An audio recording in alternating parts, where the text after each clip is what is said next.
Salut, aujourd'hui je vais vous parler des 3 notions qui sont peut-être les plus importantes dans le street workout. Quand vous aurez compris ces 3 notions en fin de vidéo, vous serez capable de vous entraîner sur n'importe quelle figure, même si elle vous semble impossible. Pour illustrer mon propos, je vais commencer par vous montrer un exemple très simple avec la muscu. Imaginons que votre objectif ce soit de soulever 100 kg au développé couché, mais qu'actuellement votre max c'est 40 kg. Ça vous semble loin, ça vous semble même assez dur, voire presque impossible, mais pourtant vous savez comment vous rapprocher de votre objectif. Il suffit juste de prendre, imaginons 80% de votre répétition maximale, donc votre répétition maximale c'est 40 kg, vous prenez 80% donc 32 kg, vous faites des séries de 5 et vous faites ça pendant plusieurs semaines. Au fur et à mesure votre max va augmenter, vous allez alourdir le poids de votre barre et vous allez progresser et vous rapprocher de votre objectif.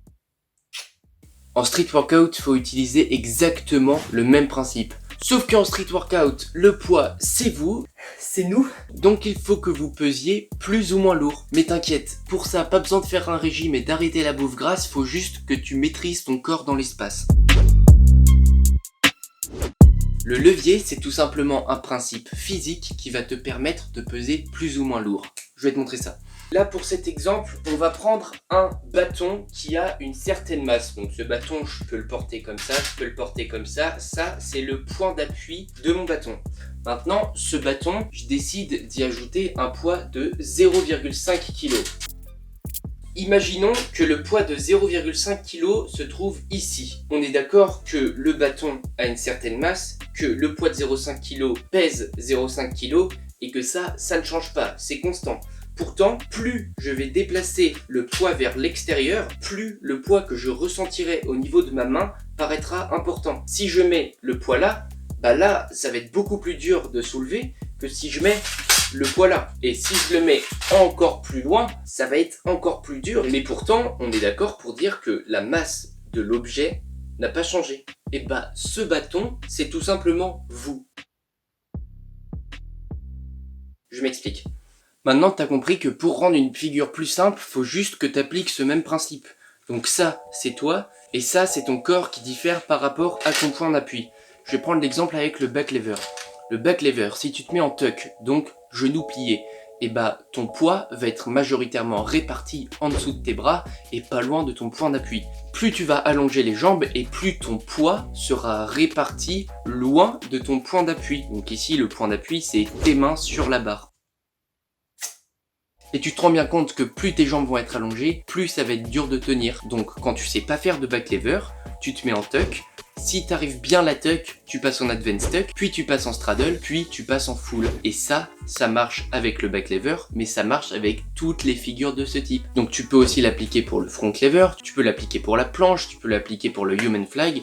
Cependant, il reste des figures où tu ne peux pas appliquer ce principe. Par exemple, une traction classique, tu ne peux pas modifier ton levier pour faire une traction. Donc on arrive au deuxième point qui coûte quelques sous, mais t'inquiète pas, le troisième point marche aussi et lui il est gratuit. Et ce point, c'est tout simplement d'utiliser des bandes élastiques.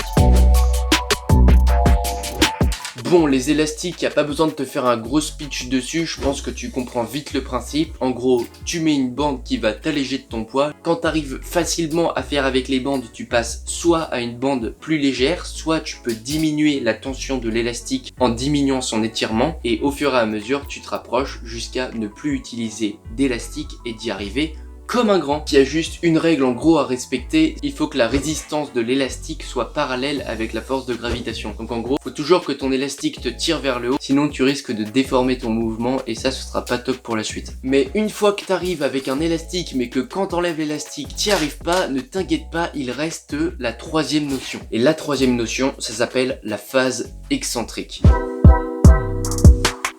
La phase excentrique, c'est une phase que tu retrouves dans un mouvement dynamique.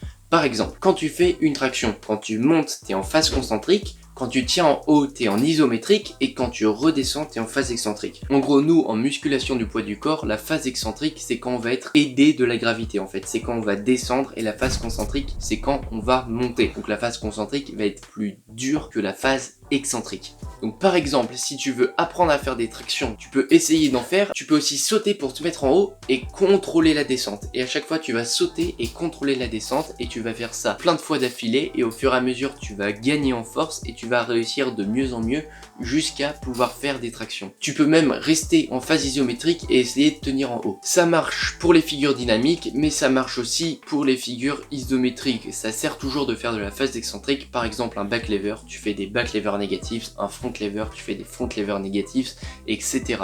Veille à toujours avoir une forme impeccable. Évidemment, là je t'ai présenté ces trois notions séparément, mais normalement tu peux les utiliser pour à peu près toutes les figures. Tu peux aussi utiliser des élastiques pour le back lever, tu peux faire des phases excentriques pour les back lever, et tu peux même, si ça t'amuse, combiner les deux. Par exemple, faire un back lever straddle avec un élastique. On sait jamais, si t'es bloqué à une certaine progression, ça peut t'aider à passer à la suivante. Sur ce, je vous laisse, j'espère que vous avez passé un agréable moment et surtout que vous avez appris des choses. Donc souvenez-vous, le levier, les élastiques et la phase excentrique, vraiment avec ça, normalement, vous avez de quoi vous attaquer à n'importe quelle figure. Donc voilà, je vous souhaite bonne chance maintenant pour appliquer ça.